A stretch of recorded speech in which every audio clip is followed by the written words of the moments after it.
what do we have here?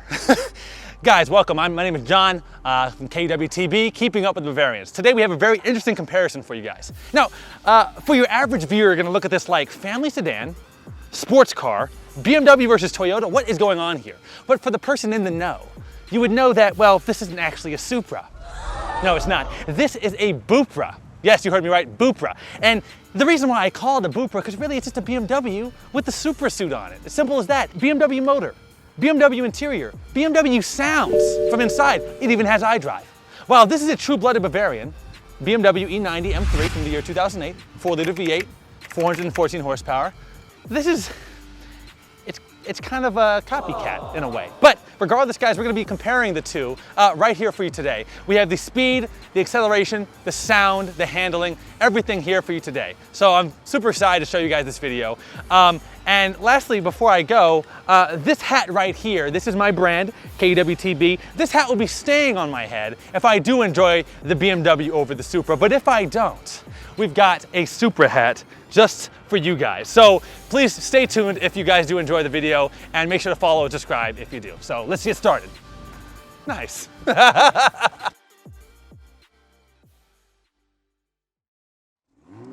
So here we have the 2020 Supra. Again, 3-liter inline six, 335 horsepower, and 365 foot-pounds of torque.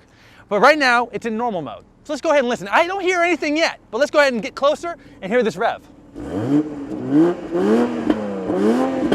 Okay, that's actually not bad. That's not bad. But honestly, if I owned this car, I would never keep it in normal mode. Let's go ahead and hear it in sport mode and see the difference. Oh, wow. Look, you can already hear the idle. It already sounds much, much louder. Go ahead and rev it. Oh, now that is much better. Again, guys, that's the thing about these cars. They come from the factory with that button. Press of a button and you can open it up. Now, when you're around a cop, put that thing in quiet mode and you're good to go. Again, now here we have the 4-liter V8 BMW M3, my particular car. And let's go ahead and start it up. Oh yeah, again, guys, I'm a huge V8 fan. You guys know this, I know. I'm a huge V8 fan. I absolutely love the sound of this car. Now again, guys, let's be honest, the car is not bone stock. The car does have aftermarket downpipes and an aftermarket axle back exhaust. So there's gonna be a bit of a better sound than stock, but I think it's a fair comparison being that that has sport mode and this has some modifications. Let's go ahead and listen to this V8 rev. Oh! I'm sorry, I can hold my enjoy. One more time, Justin, one loud one. Yeah, I'm sorry. Now again, guys, it's up to you, but which one do you prefer? The 3-liter inline six or the 4-liter V8? Again, 414 horsepower, 295 foot-pounds of torque. Almost kind of got ahead of myself there. But guys, again, V8 or inline six? Turbo or NA? It's up to you. But now at least you know the real difference between the Supra and the BMW when it comes to sound. Let's keep going.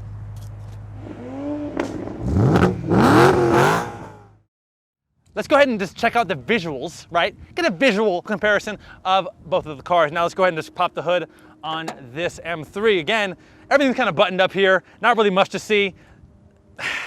It's very dirty as well, so please don't. And that looks like it's leaking almost, doesn't it? Wow, thanks, just show them everything. That's awesome. But anyway, the main parts about this car, honestly, is the gigantic plenum on top. Now, there is an aftermarket plenum that you can buy from Venturi, all carbon fiber, absolutely gorgeous. You guys can also come in close. You can see my AFE power intake, which Roberto and I did install. And if you want to see that entire video, it's hilarious. That'll be in the corner of the screen. But again, very, very simple in here, not much to see. Again, MV8, it's just so awesome to hear that, because that will never happen again. There's never going to be another V8 inside of an M3, so I'm very proud to have the only one out there. Again, 414 horsepower, 295 torque with the mods. I've not dynoed it yet, so I'm not exactly sure what the power I'm pushing now, but regardless, you can use your imagination. Well, let's go ahead and over to the Bupra and see what is underneath this hood here. This has one of those double pumps. You have to pull it twice, and it just comes right up. There's no latch. So again, very buttoned up. There's nothing really to see. Big plastic top. But as you guys can notice, there is a BMW logo right there in case you forgot this is a Bupra. Not only that, there's a BMW logo down here, and right up here it has in German Bmw'S Motorwerk. So you can Bayerische Motorwerke. Yeah, it is not a funny term. It's not to make go and fun, laugh, ha ha ha. Bayerische Motorwerk. I'm sorry, I tried. But that also does mean Bavarian Motor Works in German, so you can tell this is in fact a Supra. And if you notice one more thing, guys, the positive terminal is right here with the battery in the back, in the trunk. And that is the same exact situation we have over here on the BMW as well. Positive terminal here with the battery in the back. So again, they are very, very similar, even underneath the hoods of the cars. It's surprising how similar they did turn out to be. But it is a BMW motor. I think it's kind of funny that there is a Toyota logo here when they didn't build that motor. I don't know what you guys think. Should they have put a BMW logo there and just kept the Toyota logo on top? I think they should have, but please let me know in the comments what you guys think. But anyway, let's continue to go around with the visuals. There's a couple of main parts about each car. Again, the big hood bulge there, very, very cool. It's functional, it's beautiful, and make sure that the plenum can fit underneath the hood. But over here, you have this kind of strange, again, I mentioned this before, but these fake vents on either side. A little strange there, Toyota. I'm not sure what you were doing, but hold on, guys, real quick. I can't really talk shit about the fake vents on there. When BMW, we do have a fake vent, just one. But take a look at this. Now, look here, underneath this supposedly hood vent, you can see that there's an actual cover down there. That's not a real vent.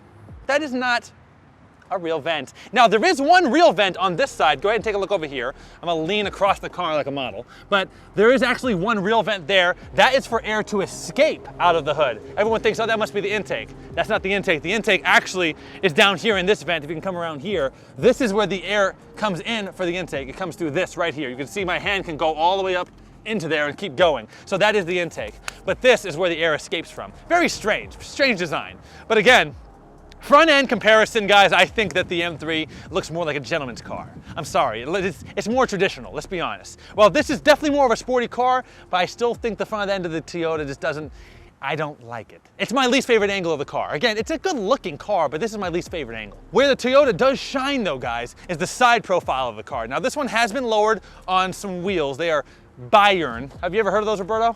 I've never heard of those either. So very beautiful side profile of the car. This is probably my favorite angle. It's absolutely gorgeous. Does it look like a Mark IV? Not really, but I think they did a really great job of just subtle cues and this really beautiful body line.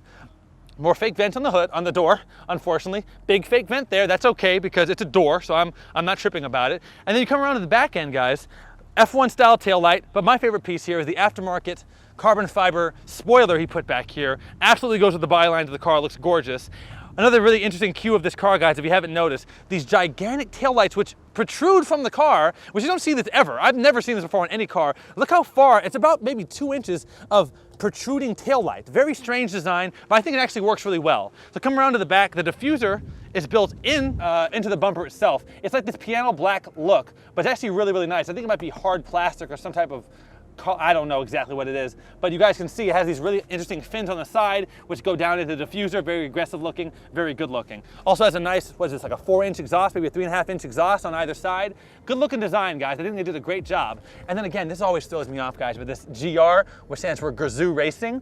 I'm not sure, again, I didn't know what Gazoo Racing was until recently. I guess that's Toyota's racing team or something, and I guess they're the ones that designed the car. I don't know, I feel like it would look better without it, honestly. But that's fine, that's Toyota's thing, I'm okay with that. Now onto the BMW, guys, way more traditional looking, and it is a sedan, but it does have some hips on it, not as wide as those, but it does have some hips there. Again, keep in mind that this car is from the year 2008, so it's a very, very different time in, you know, designing. I mean, the technology with airflow wasn't exactly the same as it is now in 2020, but guys, it is still a very aerodynamic styling car.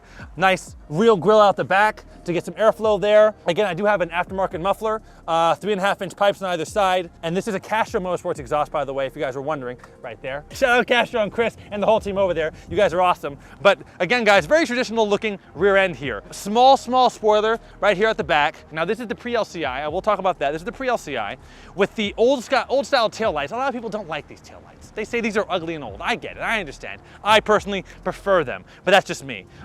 Also, we do have a set of aftermarket exhausts, aftermarket wheels, hello. These are from Apex, 19x9 in the front, 255, 3519 Michelin Pilot Super Sport in the front, and we're going with a 19x10 in the rear with a 275, 3519 Michelin Pilot Super Sports in the back. It's really up to you which you decide looks better. Beauty's in the eye of the beholder, as what they say. But again, both cars, very good looking cars, especially this one. Again, front end of this, I don't know. But regardless, let me know which you guys think looks better. I prefer the BMW, but if you prefer the Supra, that's perfectly fine. Oh, I'm sorry, the Supra. So let's go ahead and knock out the speed and acceleration handling test, and we'll catch you guys in a second.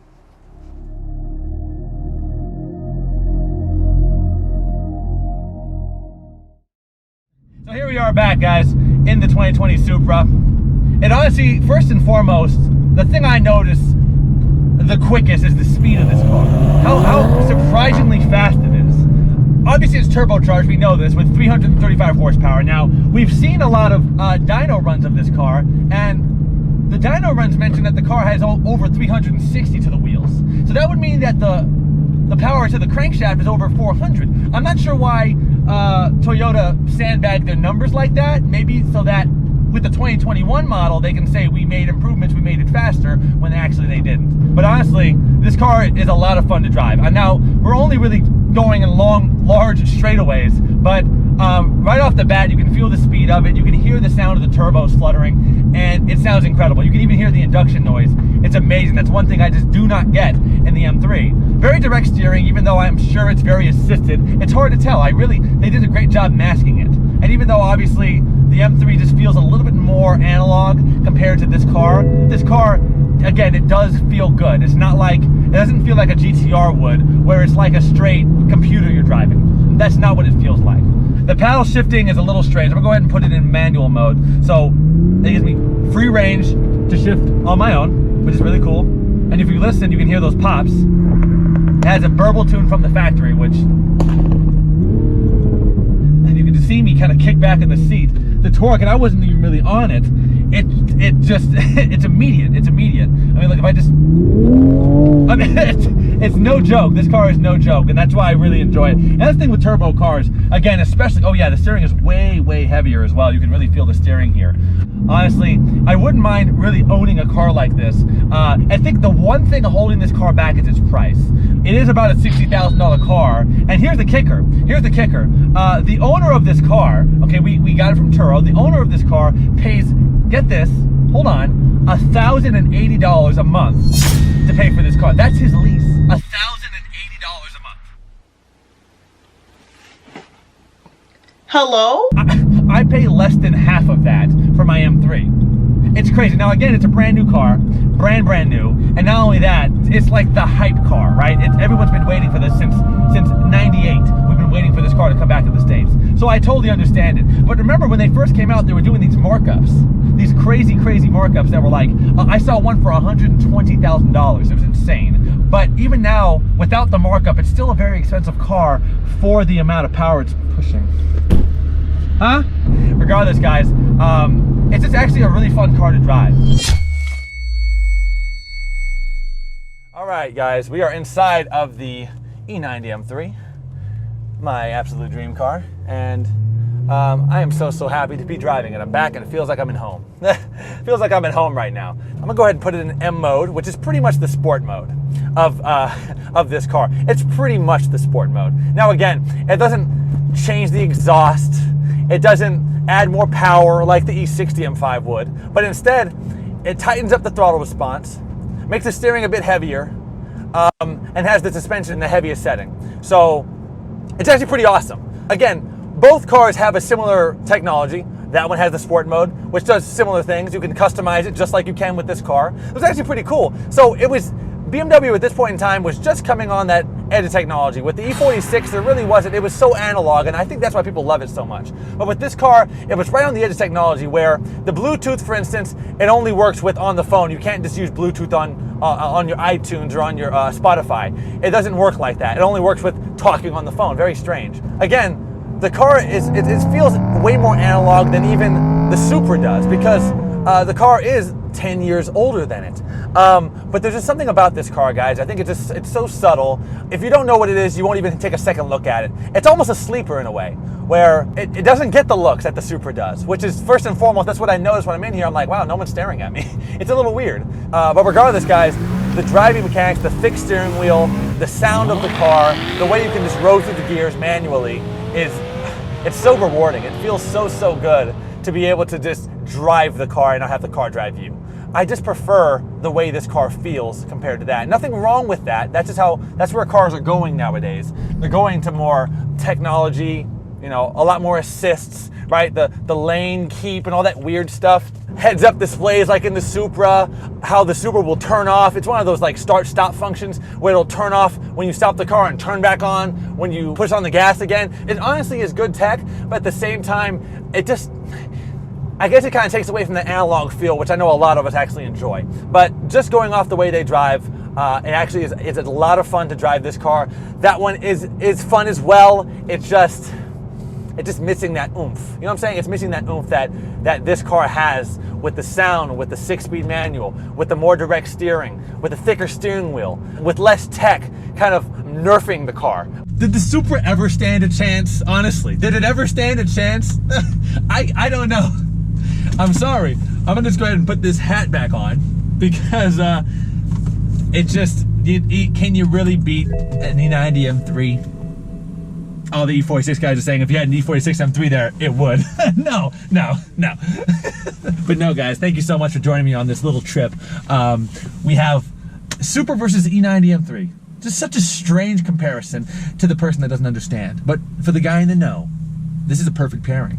And I really honestly wish I can get to you guys on some twisties, on some canyon roads. I really do apologize that I have not been able to do that for you today, but I promise you I will get these cars up on a canyon and try to actually compare the two. Will it be the same car? Most likely not, but it will be a MK5 Supra. So thank you guys again so much for joining me here, but stick around because guys, we're gonna race these two cars, yes.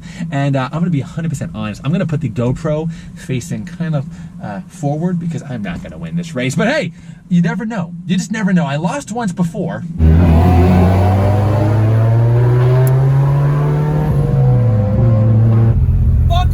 Fuck. I had him. I had him all the way through halfway second. I can't believe I lost to a Supra. And that damn near broke me. But we're gonna try again, and hopefully I actually have a chance this time. But now at least, guys, you know the real difference between the MK5 Supra and the E90 M3. See you in a sec, guys. All right, guys, we're gonna do a really quick race between the MK5 Supra and the E90 M3. We are on a road in Mexico, so this is completely safe. Stay tuned. We have no mics and cameras inside the cars. It's only the two GoPros on the outside. But let's see how badly I lose. Hopefully I can make up for losing last time. What do you guys think? Fuck. Different Supra, different day. So let's just keep our fingers crossed that this works out right.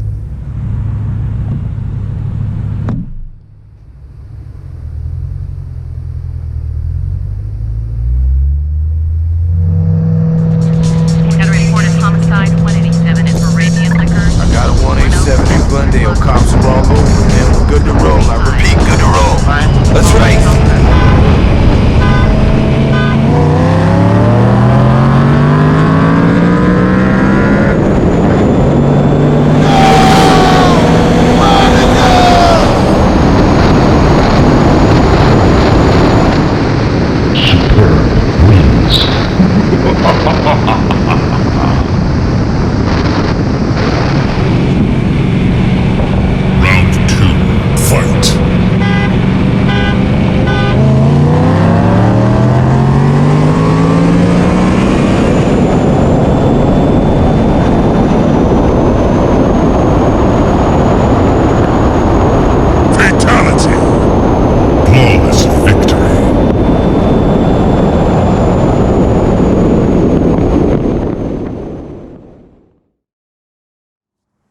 Wow, that was actually way closer than I was expecting, guys. The Supra, I did not go in expecting I would like it as much as I did. So, I'm gonna be honest, the winner, no, I'm just kidding. No, the BMW won. There was no possible way I was actually gonna let that car beat mine. Now, yes, in the end it was faster. It sounds really good. The bright yellow looks great. I do not like the negative factors being it's only automatic. You know, I'm sorry. The look of it, I still just can't get over that ugly front end. It has a butter face. You know what I'm saying? It's just really a butter face. But it honestly is it's a good car. It's a good car. Is it a Supra? It's a Bupra. I'm sorry. It can't be a Supra in my eyes. The Mark IV was really the end of the Supra era, but it is a decent car. In the end, the winner is that right there.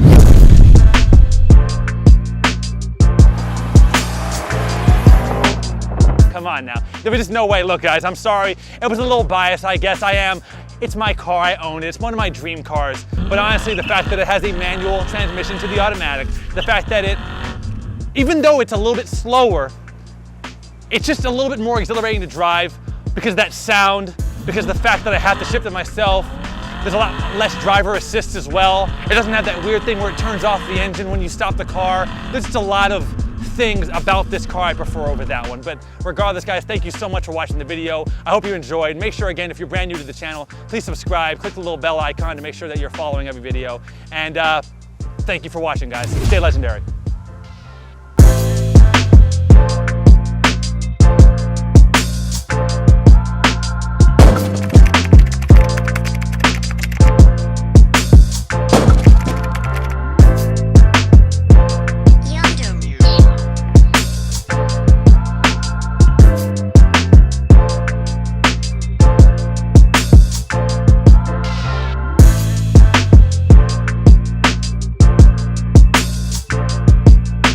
I've got right here a Supra hat.